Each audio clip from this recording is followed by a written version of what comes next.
पूजा करना एक अलग चीज है, घर चलाना एक अलग चीज है। आप कैमरे पे ये काम कर रहे हो, ये गाड़ी चलनी है तो चाबी चलाने से, एक्सीलेटर लेने से होगी, पूजा से नहीं होगी। पूजा एक अलग चीज है, काम एक अलग चीज है। इस गवर्नमेंट ने हर काम में पूजा को आगे ला खड़ा कर दिया है। जब भी टीवी खोलो तो फूल माला एक अलग चीज है, देश चलाना एक अलग चीज है। ये पूजा से अगर देश चलता तो फिर आदमी पूजा ही करता रहता।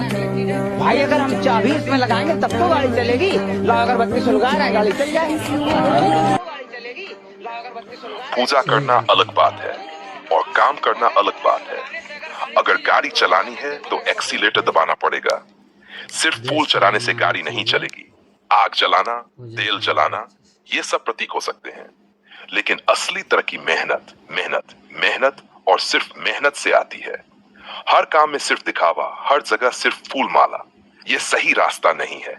आस्था दिल में होनी चाहिए, लेकिन काम हाथों से होता है। देश तब आगे बढ़ेगा जब हम पूजा से पहले कर्म को समझेंगे। Welcome to Fani Dunya. Like and subscribe now for more.